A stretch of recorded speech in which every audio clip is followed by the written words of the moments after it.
It's getting cold right now, even in California where I'm recording this, and that means it's time to bring the warmth back into your life and into your bedroom with Dipsea. If you are looking to heat things up, there is a story waiting for you. Dipsea Stories is an app full of sexy audio stories, and there are some written stories as well. No matter who you're into or what turns you on, Dipsea helps bring the stories to life anytime, anywhere. You can close your eyes and let yourself get lost in a world where only good things happen and pleasure is your only priority. Explore your fantasies in a safe, shame-free way. There are already hundreds of stories to choose from, and new content is released every week. There's always more to explore. There's so much great stuff on Dipsea. I really think you're going to like it if you're looking for something like this. So for listeners of the show, Dipsea is offering an extended 30-day free trial when you go to dipseastories.com/Arden. That's 30 days of full access for free when you go to DIPSEA stories.com/Arden.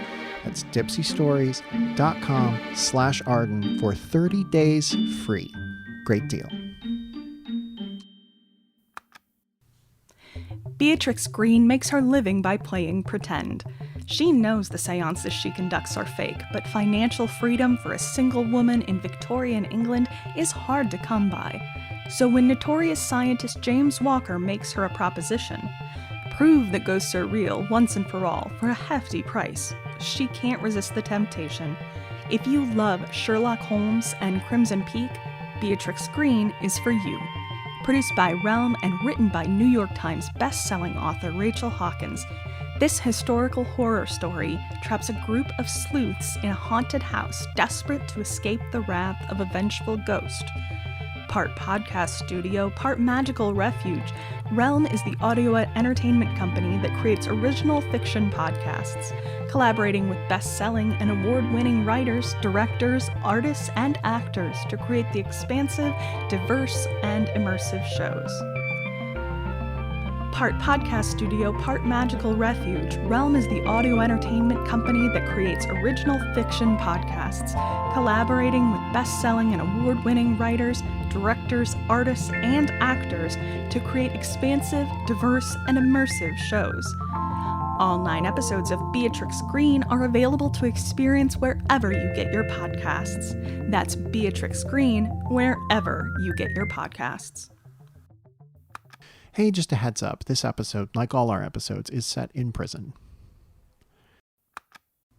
Welcome back to the radicalization of Julie Curdface Capsom. Now, I know that I've never been in a girl gang before. You're not in a girl gang. But I do know that planning is just as important as execution. Maybe more important. It's one thing for Natalie to slip me a Curdface curd case or two, but to do it on a mass scale. And who's to say that curd faces will be enough? Once people get a taste of the curds, what else will they want? This could easily get out of hand. You're backing out. Relationship completed once again. Pass me the bleach. No, I'm not backing out. You just got me thinking, Chase. The things people like me take for granted are more precious than gold in here. This is about more than just curd faces. This is about making people's lives better, lifting them up when the world wants to bring them down. Oh, granting wishes and making their wildest dreams come true. I mean, kind of. You're a regular fairy godmother. Okay, I now get that you were being sarcastic when you said the thing about the dreams coming true, but I'm being serious. We should do some research. Ask around. Find out what else the girls might want. And by we, you mean me. They wouldn't talk to me. Need I remind you that you said nobody likes me? No, you're right. I'll put some feelers out. Just be cool, okay? Let me handle this. And there's this horrible choking sound every time we release the vacuum seal to oxidize the proteins, but it's actually somehow made the meat better. Well, bigger. It's definitely made the meat bigger. But the scientists seem really excited about that, which, is always a good sign. Yeah, better is bigger. Why do you keep looking over there? Chase doesn't really like people looking at her. She doesn't really like people, period. In fact, she usually just spends her downtime reading or meditating. I have no idea why she's being so social today. Maybe she's planning something. Like how she's gonna shank you in the showers tonight! I don't think it's any of our business, really. Don't worry, Julie Capsom. I won't let you out of my sight. If they want to take you out, they'll have to go through me. Now, what did we say about being cool? I'm cool. I'm a freaking cucumber. No, you made it weird. People don't want to talk when a creepy movie star is staring at them with unblinking eyes from across the room. Sorry, I'm just invested. They did tell you some things, though, right? Took a bit of coaxing, but yes. And though it pains me to say this, you were right. People are thrilled about this idea. Just the possibility of Curdfaces of flowing had even the hardest girls on the block salivating. And they offered up an extensive list of Wheyface products they felt would be essential to improving the quality of prison life. So, can we assemble the feral femmes now?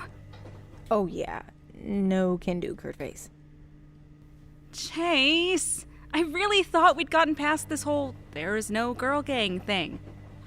Would it help if I continue to pretend you're in a writer's group? That's not why I'm saying ixnay on the ang gay. If this is a feral femmes operation, it's all gonna come back to me. And I'm not taking the fall for your thing. I'm no snitch, but honestly, I'd make an exception for you, Curdface. Aw, thanks, Chase. Wait. Look, it's not your fault, but you have zero chill.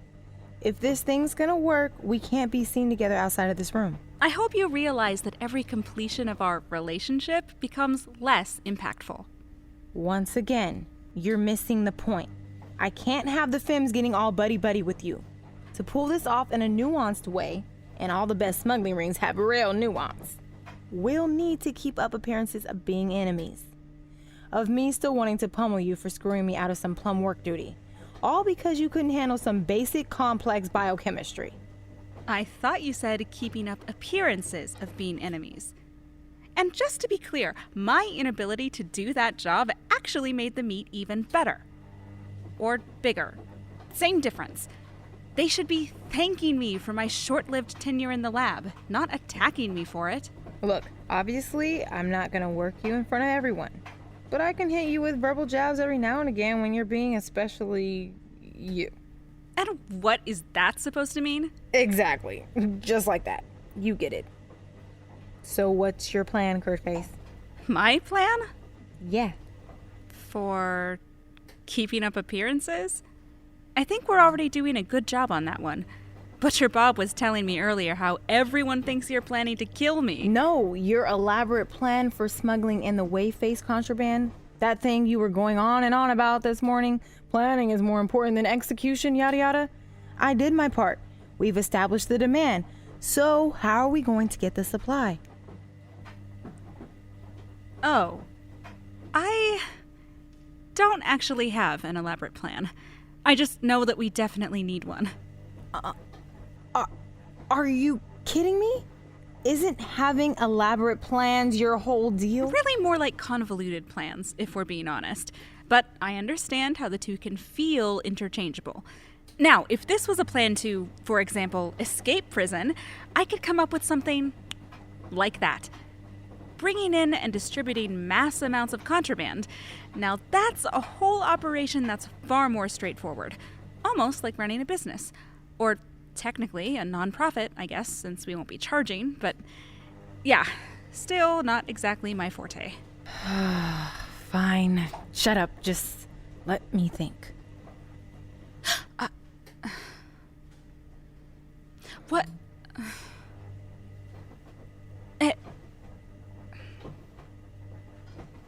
I've got it. Oh my god. Genius! I never would have guessed that was a chalkboard. What did you think it was? I don't know. A random black wall? Prisons aren't known for their interior decoration. Operation Desert Curses. Should we be calling it that? I mean, beyond the problematic colonialist overtones of the Gulf War, didn't we just establish that we're going to be smuggling more than just Curdfaces? Can you save the critiques for the actual plan? Curdfaces are the origin point, and a dramatic military code name boosts morale. Come on, Curdface, you act like you never mass smuggled anything before. I don't think that's as common as you think it is, but that is not a judgment on my end. Anyway, I realized it all comes back to the meat and your massive screw-up. You said it yourself. The meat is bigger now. Much bigger. Big enough to smuggle banned Wheyface products inside of. So, we get Velma the Vermonter. Velma? The little old lady who works in the lunchroom? The little old lady who runs the lunchroom. Nothing is served without her knowledge. And what makes you think she'll be down? No offense, but I had a hunch I'd have to come up with a backup plan, so I put some feelers out. She just wants someone to listen to her raunchy stories about her ex-lover and current pen pal Bernie. Also, I promised her double shares of whatever we bring in. Curdfaces. Those corn chips shaped like circus animals. Faux gras, the fake foie gras, what have you. Velma's on distribution. But how do we get it to her? Inside the meat patties, but who's putting it in the patties? And who's putting it in the prison so we can put it in the patties? Now this is where you come in. And you go talk to your good buddy, Butcher Bob.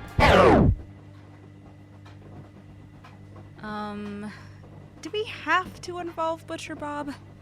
Butcher Bob is the darling of the meat lab. It's why we call her Butcher Bob. She is the biochemistry prodigy, so the Fortinbras scientists love her. They even trust her with deliveries.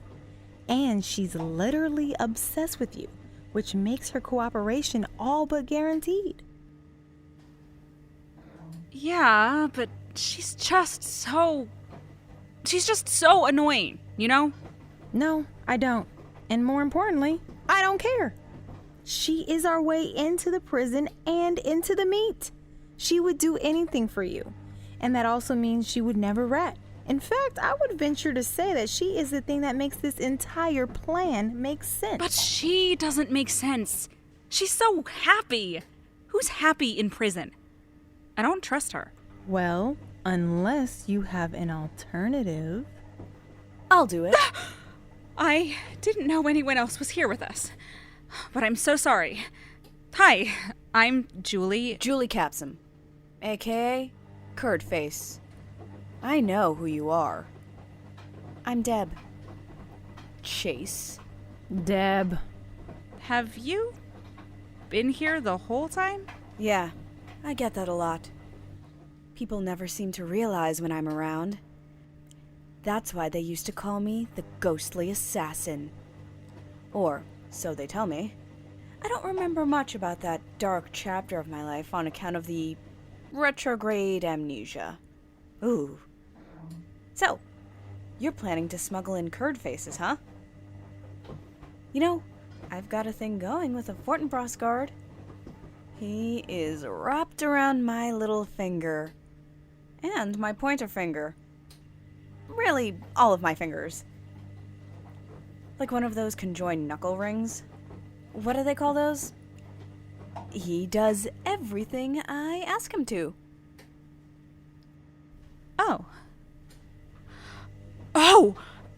Would you mind giving Chase and I a quick second? Sure. If you need me, I'll be here. In the laundry room. Where I've always been. We don't need Butcher Bob. We need Deb. No, we do not. Butcher Bob is dependable. Even if you don't trust her because of some weird recovering America's sweetheart trauma response. Deb, on the other hand, claims to be here because of a triple homicide. This is a minimum security prison. She has a guard in her pocket. That's how we get the contraband in. It's classic. It's elegant. It's much simpler than some bizarre meat stuffing plan. I don't trust her. Well, I do. And it's my money. Come on. Let's just give her a chance. Fine. All right, Deb. Let's talk business. Thank you for listening to this episode. Complete credits for this miniseries are available on the season premiere and season finale. To listen to the whole miniseries right now, ad-free, go to patreon.com/ArdenPod.